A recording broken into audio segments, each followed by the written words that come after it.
In this video, we're going to have a look at 3 players that we would like to look at for our watch list for game week 17. The fixtures are coming thick and fast. We're going to statistically analyse them, look at the fixtures, see if they're worth bringing in. Let's take a look at them.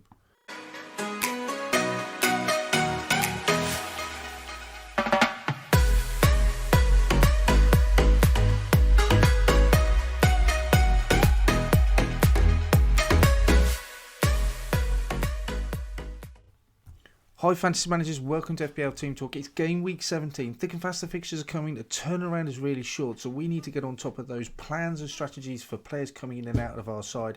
The cup competition, the qualification also starts this week as well, but that's not taking any focus away from my team selection. No part of that. Just trying to get as many points as you can, which will win games anyway. So the fixtures are up on the screen. The 3 players are going to go through.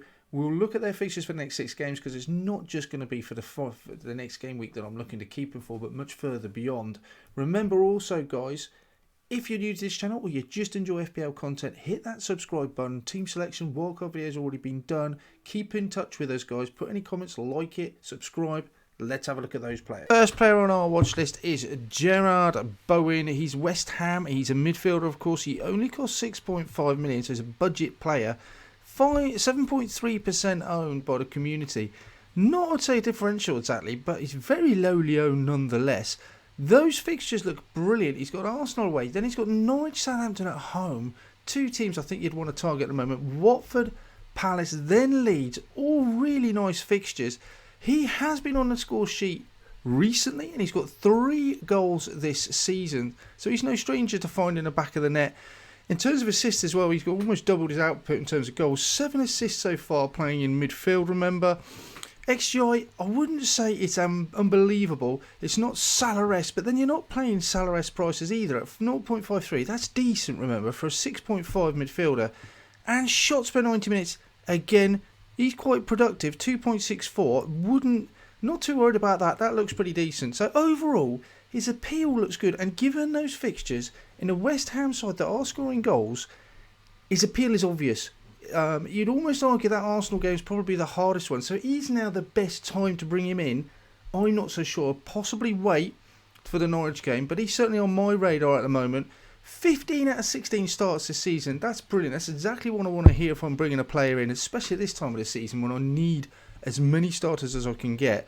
The only game he didn't start, I think, was against Manchester City. So that may have been tactical, change of formation, trying to play away at Manchester City, less expansive possibly.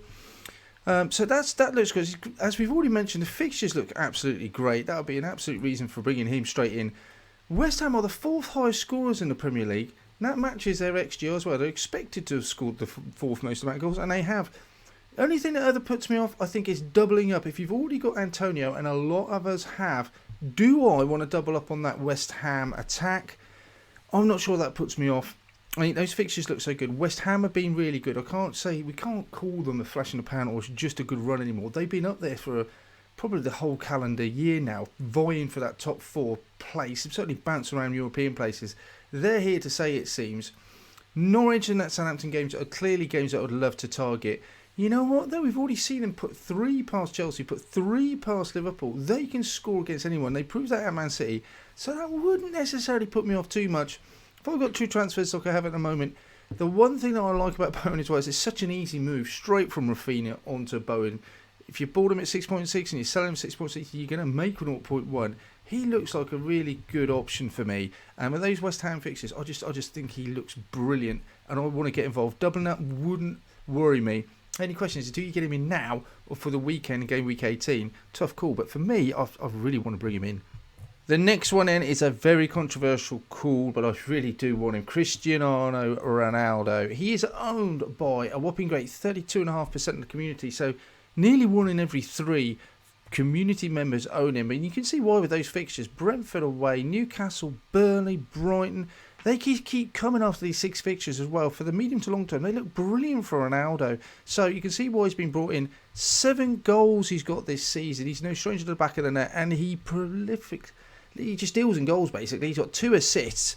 So 9 goal contributions, 7 of those are in goal. That's what we want as fantasy managers, of course. His XGI is really, really good, 0.x6. And his shots in the box is phenomenal. I don't think I've come across anyone else who gets as many shots around and around the box as he does. 4.02 a game. So he's just a man that he's really on my radar. I want to get to him. All those stats add up. He's nailed. He's playing good teams that I want to target. What are the problems then? 6 goal involvements in the last 6 starts. The form's there. He's now on penalties as well, which is even better news for us. He's got 2 goal contributions in the last games through those penalty scores. But as we know, at the time of recording, there are issues and there's doubts around the Brentford game. We'll wait and see. Rumours are that possibly they're going to be... it's hard to see it going ahead, but we'll wait and see. If that goes ahead, even beyond that, I still have a few worries. But then I'm guessing there's worries about all fixtures at the moment. But if I'm going to spend 12.4, I need to know he's going to be definitely in that side. And that fixture's going to go ahead. And the other problem is if you do go to him, for me in particular, I've got 2 free transfers to make, and he's still very difficult to get to. I'm having to make big concessions elsewhere on the side. Do I want to do that? We know how explosive he could be. It's a risk, especially. It shouldn't play a part in my process or thinking, but the fact that he is so highly owned does put me vulnerable, I think, to being hurt by him even more so than any other player. It's just as to what extent and what sacrifices I make to get him in. I really do want him in. I feel at the moment I've got a really strong bench for all my players playing. I like that, especially with so many postponements potentially on the horizon. But do I bring him in? It's a difficult one. I really want to get to him. If you can do it in one move, brilliant. I'm finding it hard to. But he is such an explosive player. Can you risk not having him? Next and the last one on our list is Aston Villa striker Ollie Watkins. If I didn't go to Ronaldo, he'd be one I'll be looking at. He's only 7.5 million in a market which doesn't appear to have many other strikers in that bracket. It's interesting at the moment. Very lowly owned at 6%. But people are moving to him. You can see why with those fixtures. Norwich away, Burnley at home coming up. Does have some difficult fixtures in the next 6, Chelsea, Man U. But we know Watkins can score against any team. In the past, he's got that famous hat-trick against Liverpool. He's also got games, I think he scored it again end of last season against Liverpool at Anfield. He has a track record of scoring big goals, so he isn't necessarily a benching option. You could play him if you needed to. He's got 4 goals so far this season. He missed the first few games through injury. 1 assist, so he's not really set the world on light, you'd have to say, this season so far. What is a little bit of a worry, I would say, is at 0.38 is his XGI. That is quite low. I don't like that particularly. And what another worry for me is the fact that he's only getting 2.06 shots in and around the box. Again, that's not ideal. You'd want it much higher than that. So all in all, his stats look okay. Not brilliant. Remember, I'm not paying premium prices, so he's only paying 7.5 for him. So things going for him. What I do like is he's played the last 13 games, and he's played every single minute of them.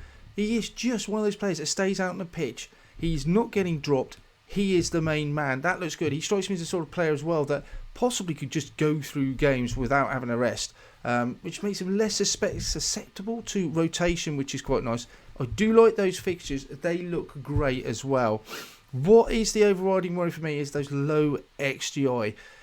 Am I just bringing him in based on what he's done in the past, what he's sort of got last season, the last season? I don't know. I love those fixtures. It feels like a leap of faith, and it feels like he's going against the stats somewhat.